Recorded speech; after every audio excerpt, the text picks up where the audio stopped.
y nadie se dio cuenta. El gordo entró y arrancamos el programa y ya lo estábamos terminando y él ni siquiera se había puesto el overol que tenía que ponerse ni llevaba el gordo tampoco. Sí, se le olvidó. Hola a todos, bienvenidos a Ciencia Café Pa' Su Merced y hoy tenemos un invitado muy especial. Resulta que cuando yo era niño, recuerdo mucho que salió un programa que se llamaba Ver para Aprender, que me impactó mucho y era uno de los programas pioneros de la divulgación científica en Colombia. Y hoy tenemos el honor de tener a don Mauricio Pérez, más conocido como Doctor Don Mauricio. De pronto muchos de ustedes no habían nacido cuando estaba al aire este programa, pero yo sí había nacido, entonces quiero contarles la experiencia y lo bonito que eso fue y lo importante que fue para todo el país porque era un programa a nivel nacional. Entonces muchas gracias, don Mauricio, por participar en Ciencia Café Pa' Su Merced.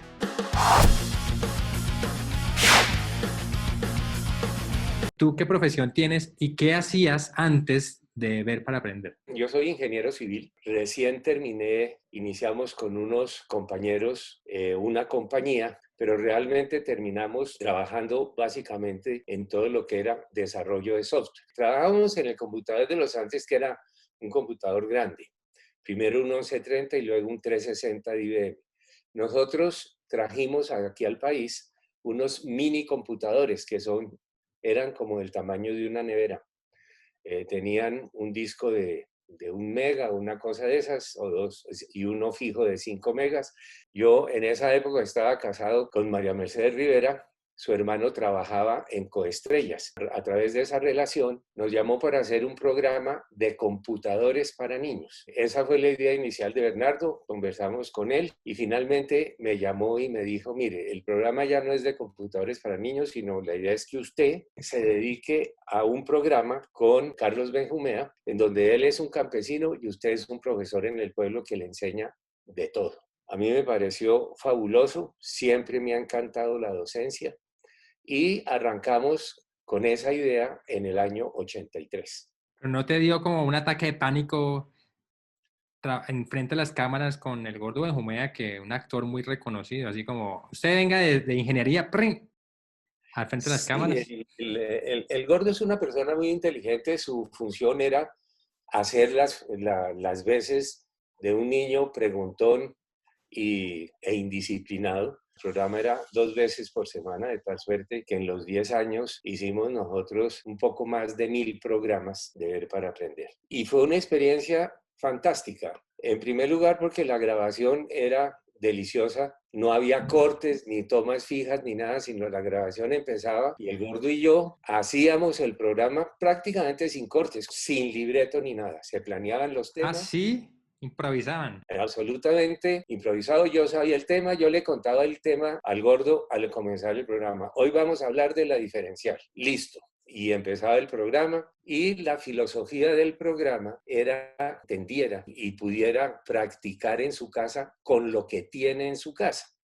Son cosas de la vida común diaria que todo el mundo conoce, que muchas personas se preguntan por qué esto funciona así. Y si uno les da cuerda, llamémoslo así de esa manera, pues se interesan en por qué esto es así. Por eso la mayoría de los programas estuvieron muy enfocados como a temas de física que explica el comportamiento de muchas cosas en la vida real y cómo funciona un motor y la lavadora y la licuadora y los elementos de un automóvil. En la naturaleza lo mismo, tratar de explicar una fotosíntesis, etcétera, de la manera más sencilla. Me acuerdo que tú me dices que estás dedicado a la parte de biología con el estudio de todas las ranas de nuestro país. ¿Por qué es necesario hacer una clasificación? ¿Por qué tanta gente se ha dedicado a eso y a estudiar las diferentes especies y cuáles eran las ventajas de eso? Había una investigación por parte de las directoras que fueron Liliana Grois y Clemencia Montalvo después. Y llegamos, como te digo, el gordo Benjumea en la ignorancia total, dedicado a hacer diversión y a hacer preguntas que las hacía muy inteligentemente. Y yo a tratar de que la gente aprendiera de la mejor manera esos temas. ¿Tienes idea de más o menos cuánta gente pudo haber llegado a ver el programa? ¿Y de qué Uy, zonas no, del país? Pues en todo el país, digamos, te cuento, yo simultáneamente con el Ver para Aprender, alguna vez que invité a mi casa a los de Coestrellas, estaba Pacheco y pues Bernardo Romero fue el creador y ahí hicimos una reunión, a mí me fascina el piano y toqué piano, entonces a raíz de eso Pacheco me puso en Compre la orquesta. Allá. Entonces estuve en Compre la orquesta y con Compre la orquesta estuvimos alguna vez en el Socorro y en el Socorro Ver para Aprender era parte del pensum de la escuela del Socorro. Era a las 4 de la tarde, prendían el televisión, tenían el cuaderno de Ver para Aprender, una maravilla. Teníamos muy buen rating, pero yo creo que Ver para Aprender llegó a todos los rincones de Colombia. Me montaba en un taxi y hablaba porque la voz me la reconocen ahí mismo. Claro. Usted es el doctor Don Mauricio y todavía no me habían mirado. Y la gente realmente se gozó mucho y no solo, digamos, la gente que le ponía bolas al programa eran niños entre los 7 y muchachos hasta los 18 años, y de ahí para arriba había mucha gente también, pero sobre todo las mamás. Recibimos muchas cartas y comunicaciones de mamás que ya eran de los 30 a los 50, que les fascinaba el programa. Claro, Y porque era carta, ¿no? No era email, porque no había email, sino era con carta. No había email, no había email. No había email. El primer teléfono celular salió en Colombia en el 91, 92 y el programa se acabó en el 94.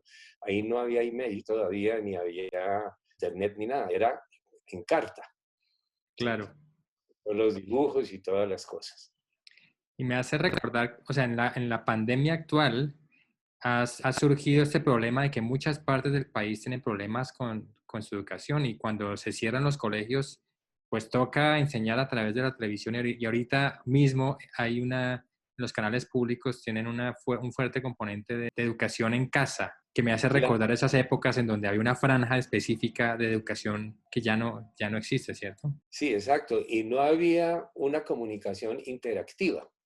Es decir, la información iba en el programa hacia el público y la interactividad pues era al cabo de días que venían las cartas con las respuestas de las preguntas. No había esa fantasía, digamos, que generan hoy en día todos los juegos interactivos y demás.